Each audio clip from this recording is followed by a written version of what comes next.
Por quanto tempo ainda vai ser aceitável adiar aquilo que silenciosamente destrói qualquer possibilidade de avanço? O despertador toca o corpo, pesa. A mente negocia só mais 5 minutos. 5 viram 15. 15 viram pressa. O dia começa atrasado, mas o atraso real não está no relógio, está na repetição, no padrão. No mesmo roteiro que se arrasta há dias, semanas, talvez anos, promessas feitas na noite anterior evaporam na primeira sensação de desconforto. A lista de tarefas continua intacta, quase intocada, como se fosse decorativa. E no fundo, existe consciência disso. Existe aquele incômodo silencioso, quase sussurrando. Algo está sendo desperdiçado. A procrastinação raramente se apresenta como um problema escancarado. Ela chega suave, disfarçada de descanso merecido, de só hoje, de uma pausa inocente antes de começar. Um vídeo curto, depois outro, uma rolagem sem fim. Quando a percepção retorna, o tempo já foi consumido. E não há lembrança clara do que foi feito, menos apenas a sensação vaga de que algo importante foi evitado. Evitado. Essa é a palavra que pulsa por trás de cada adiamento. Porque não se trata de preguiça simples, existe algo mais profundo acontecendo. Uma resistência quase física diante de tarefas que exigem esforço, foco, disciplina. Abrir aquele documento parece pesado. Iniciar aquele projeto gera tensão. Responder aquela mensagem importante causa desconforto. Então, a mente busca alívio imediato. Qualquer coisa que reduza, né, essa pressão momentânea e sempre encontra o problema é que esse alívio cobra um preço invisível.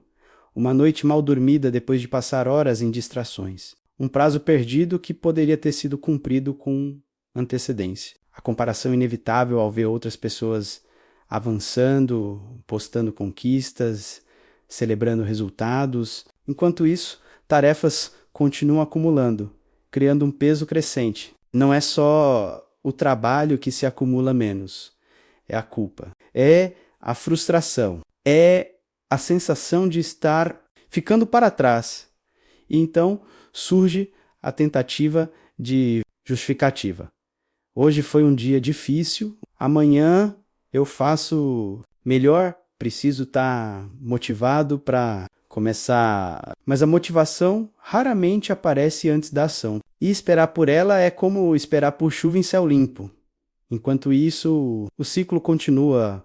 Começar algo exige energia inicial. E essa energia parece sempre indisponível quando mais necessária. Porém, curiosamente, existe energia para consumir conteúdo, para navegar sem propósito, para evitar o que realmente importa. Isso revela algo desconfortável. Não é falta de energia, é direcionamento. É escolha menos mesmo que inconsciente. E essa escolha se repete nos detalhes mais banais. O celular ao lado da cama, a aba aberta que não deveria estar ali, a decisão de só checar uma coisa rápida, o momento em que o foco se quebra menos e não retorna. Cada pequena decisão constrói um padrão. E padrões, quando não interrompidos, se tornam identidade. Dias passam, o sentimento se intensifica. Aquela leve inquietação inicial se transforma em peso constante. Olhar para tarefas pendentes começa a gerar ansiedade. Não pela dificuldade real delas, mas pelo acúmulo, pelo tempo perdido, pela consciência de que poderia ter sido diferente. E então surge outro comportamento comum. Evitar até pensar sobre o que precisa ser feito destrecer se torna não apenas um hábito, mas uma estratégia. Uma forma de anestesia. Quanto mais desconforto, mais distração. Quanto mais distração, mais atraso. Quanto mais atraso, mais desconforto. Um ciclo fechado, autossustentável. As cenas que se repetem com precisão quase mecânica. Abrir o notebook decidido a produzir algo importante e, minutos depois, estar assistindo algo irrelevante. Planejar uma rotina produtiva menos e abandoná-la na primeira quebra. Prometer que dessa vez vai ser diferente e perceber, no fim do dia, que nada mudou. E o mais inquietante, saber exatamente o que está acontecendo enquanto acontece. Essa lucidez parcial é talvez uma das partes mais desconfortáveis. Não se trata de ignorância, existe consciência, existe percepção do erro. Mas ainda assim, a ação não acontece. Isso gera um tipo específico de frustração. Não é apenas falhar, é falhar sabendo como evitar a falha. E com o tempo, isso começa a afetar mais do que produtividade. Afeta a confiança. Cada promessa quebrada para si, mesmo, enfraquece a própria palavra. Cada tarefa adiada reforça a ideia de incapacidade. Aos poucos surge uma narrativa interna silenciosa. Talvez não consiga, talvez não seja disciplinado, talvez não seja capaz de manter consistência, assim, essa narrativa não surge de uma vez, ela é construída lentamente em cada pequeno adiamento. E então, algo muda. O problema deixa de ser apenas o que não está sendo feito. Passa a ser quem se acredita ser. A procrastinação deixa de ser comportamento. Passa a ser identidade percebida.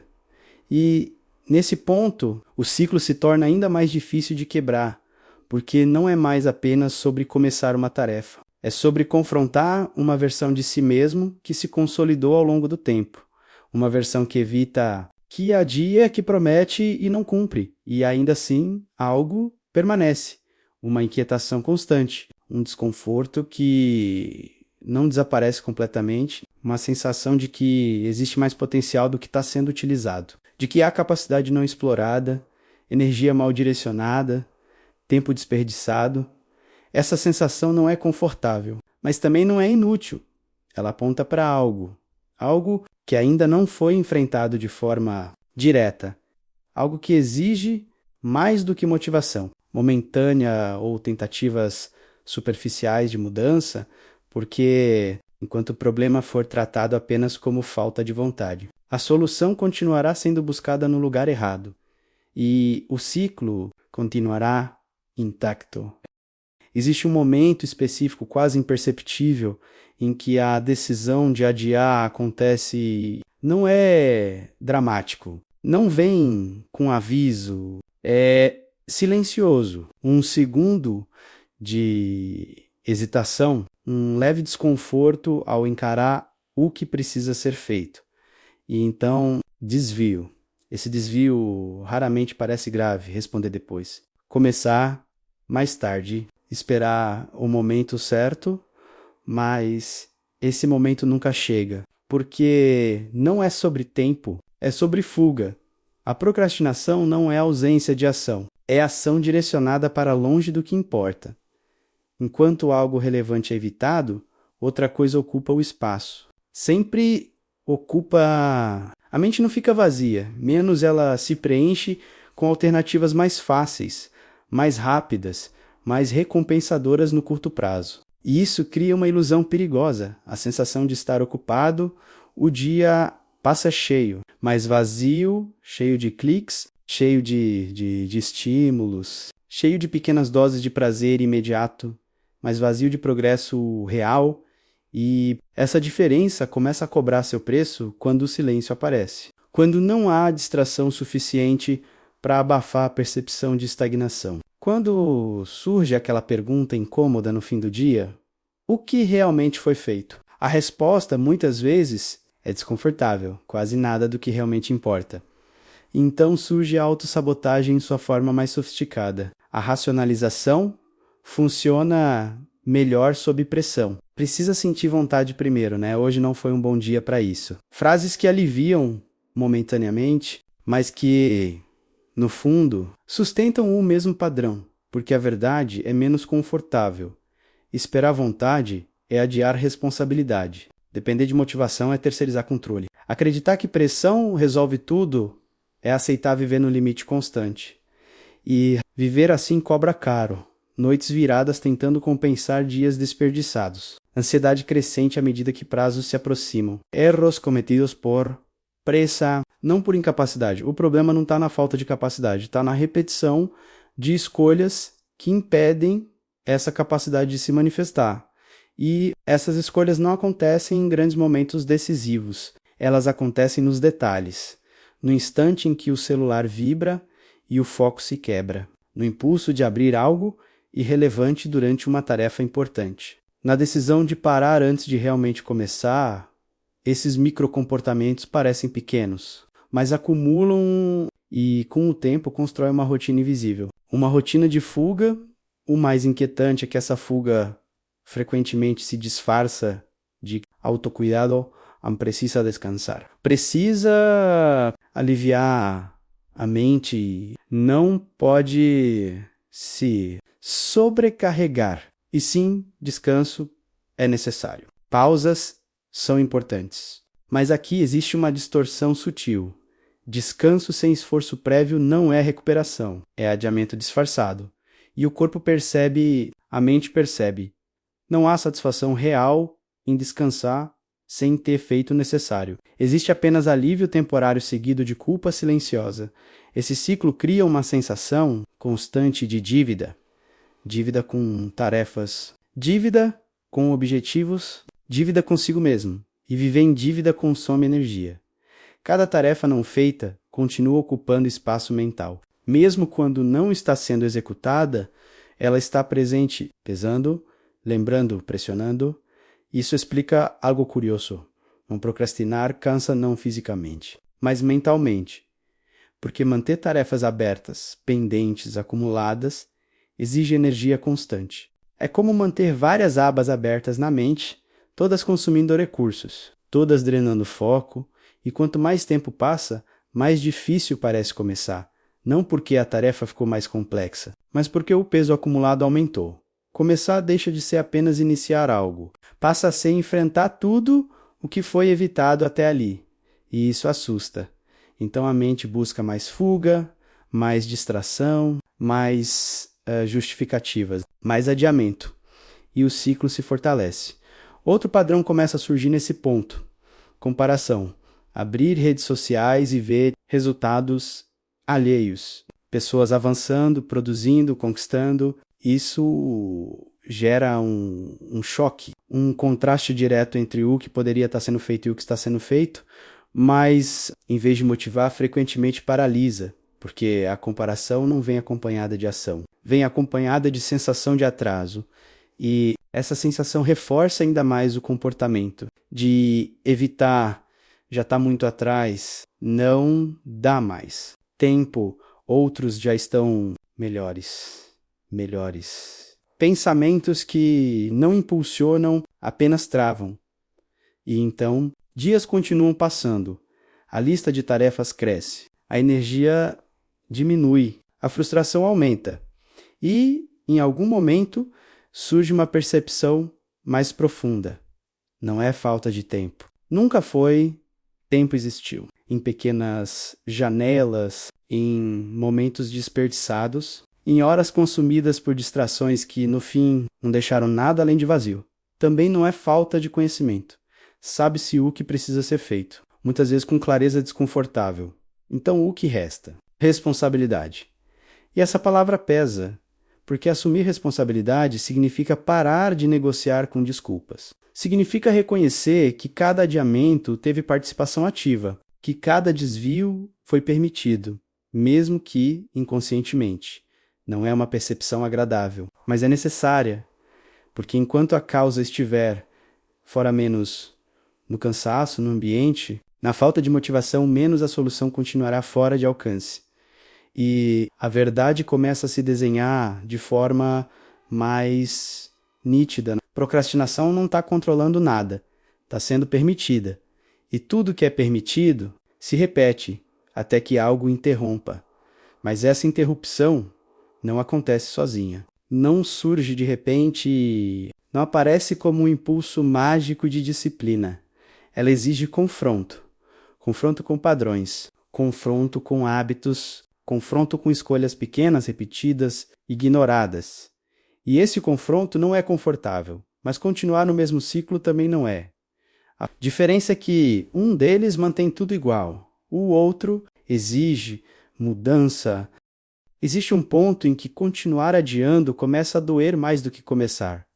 Não é um momento dramático. Não há anúncio. Apenas um acúmulo silencioso que ultrapassa um limite invisível. O desconforto deixa de ser ocasional e passa a ser constante. A sensação de estar atrasado não aparece mais só à noite, ela acompanha o dia inteiro, infiltrada em cada pausa, em cada tentativa de distração que já não distrai tanto quanto antes. E então algo muda, não fora, dentro, a percepção se torna mais clara. Não existe versão ideal de tempo, energia ou motivação esperando no futuro. Não existe cenário perfeito onde tudo se alinha e agir se torna fácil. Essa expectativa repetida tantas vezes começa a perder força porque nunca se concretizou. O que resta é o agora, imperfeito, inconveniente, desconfortável, mas disponível. E é exatamente isso que torna a mudança possível, porque a ruptura do ciclo não começa com grandes decisões, não começa com planos complexos ou promessas grandiosas. Começa com algo muito menor, quase insignificante à primeira vista. Começa com o início, abrir o arquivo, escrever a primeira linha, responder a primeira mensagem, ficar alguns minutos a mais na tarefa. Mesmo com vontade de sair, pequenos começos repetidos têm um efeito que raramente é valorizado. Eles quebram a inércia, e a inércia é uma das forças mais poderosas nesse ciclo. Ficar parado exige menos energia do que começar. Mais uma vez iniciado, continuar exige menos energia do que parar e recomeçar depois. Esse é o ponto ignorado durante tanto tempo. A dificuldade ele está concentrada no início, não no processo inteiro. Mas a mente distorce isso. Ela transforma o início em algo maior do que realmente é. Amplifica o desconforto, exagera a dificuldade, cria uma resistência desproporcional e, para evitar esse desconforto amplificado, escolhe fugir. Só que, quando o início acontece, algo interessante surge. O desconforto não desaparece completamente menos, mas diminui. O foco começa a se formar. A tarefa, antes vista como um bloco pesado, começa a se fragmentar em partes menores, mais manejáveis. E, de repente, continuar já não parece tão impossível quanto parecia antes de começar. Essa experiência contradiz diretamente a narrativa construída pela procrastinação e é nesse ponto que a mudança começa a ganhar forma. Não como um pico de motivação, mas como um padrão novo, né? Um padrão em que a ação não depende mais de vontade, em que o início acontece mesmo sem entusiasmo, em que o desconforto deixa de ser um sinal de parada e passa a ser um sinal de entrada.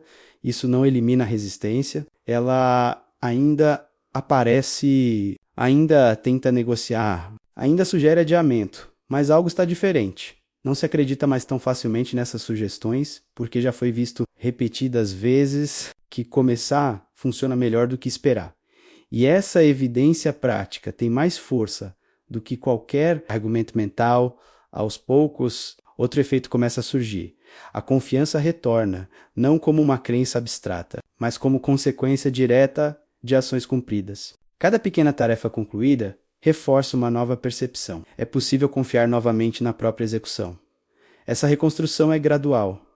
Não acontece em um dia perfeito. Acontece em dias comuns. Em dias imperfeitos. Em dias em que ainda existe vontade de adiar menos. Mas ainda assim, algo é feito. E isso muda tudo. Porque o foco deixa de estar em fazer tudo perfeitamente e passa a estar em fazer apesar da imperfeição. Essa mudança de foco reduz o peso, reduz a pressão, reduz aquela necessidade paralisante de fazer certo desde o começo. Agora, fazer já é suficiente. E com o tempo, fazer gera melhorar. Outro ponto começa a se transformar. A relação com o tempo. Antes, o tempo era percebido como algo que escapava, algo sempre insuficiente, algo que faltava. Agora, o tempo começa a ser percebido como algo utilizável, fragmentado em pequenas oportunidades. 10 minutos deixam de ser irrelevantes. 20 minutos passam a ser aproveitáveis. Pequenos intervalos se tornam espaços de ação, não de fuga. Essa nova percepção enfraquece um dos principais pilares da procrastinação. A ideia de que só vale a pena começar quando houver tempo suficiente. Tempo suficiente raramente aparece. Tempo disponível, sim. E aprender a usar o que está disponível cria consistência. E consistência cria resultado, sem pressa exagerada, sem explosões de produtividade seguidas de exaustão. Apenas continuidade. E é essa continuidade que transforma, porque ela interrompe o ciclo antigo e estabelece um novo, um ciclo onde começar gera progresso. Progresso gera satisfação real. Satisfação reduz a necessidade de fuga. Menos fuga libera mais tempo. Mais tempo bem utilizado reforça o comportamento. Um ciclo que se sustenta e dentro desse novo ciclo, algo que antes parecia distante começa a se tornar natural. Disciplina. Não como algo rígido ou opressor, mas como uma consequência lógica de escolhas repetidas. Disciplina deixa de ser esforço constante e passa a ser padrão. E padrões, quando consolidados, definem identidade. Aquela identidade antiga, menos de adiamento. De promessas quebradas, de tarefas acumuladas menos começa a perder força. Não porque foi negada, mas porque foi substituída. Substituída por evidência prática, por ações concretas. Por dias que, mesmo imperfeitos, avançam. Por decisões pequenas que juntas constroem algo maior. E ao olhar para trás, a percepção muda. Não há mais apenas frustração acumulada. Há também sinais claros de mudança. Pequenas vitórias que antes passariam despercebidas, agora têm peso. E isso gera algo raro dentro desse processo. Alívio verdadeiro, não o alívio temporário da fuga, mas o alívio de estar finalmente fazendo o que precisa ser feito, sem dramatização, sem exagero, apenas fazendo. E, nesse ponto, o conflito interno diminui. A mente já não precisa negociar tanto, já não precisa criar tantas desculpas, porque a decisão principal já foi tomada. Agir, mesmo sem vontade perfeita, isso simplifica tudo. Não torna fácil, mas torna possível e, com o tempo, torna natural. O ciclo que antes parecia impossível de quebrar revela algo importante. Ele nunca foi indestrutível, apenas foi repetido por tempo suficiente para parecer permanente. Mas repetição pode ser substituída. E quando isso acontece, o que antes parecia um padrão fixo se revela apenas como hábito. E hábitos podem ser reconstruídos sem atalhos, sem fórmulas mágicas, apenas com ação consistente, mesmo quando não é confortável. E, curiosamente, é exatamente nesse desconforto, né, que a mudança se consolida, porque ele deixa de ser inimigo, passa a ser sinal de que algo está sendo feito. Diferente, né? Sinal de que o ciclo antigo está sendo deixado para trás, sinal de que finalmente o tempo está sendo usado, não apenas observado enquanto passa. E ao perceber isso, algo se estabiliza, uma sensação mais calma, mais sólida, menos urgente. Não há mais necessidade de correr desesperadamente atrás do tempo perdido, há apenas a decisão de não continuar perdendo, né? E isso já é suficiente para mudar tudo. Se meu conteúdo tem te ajudado, se inscreva no canal e compartilhe com seus amigos que podem estar passando pela mesma fase. Até o próximo vídeo.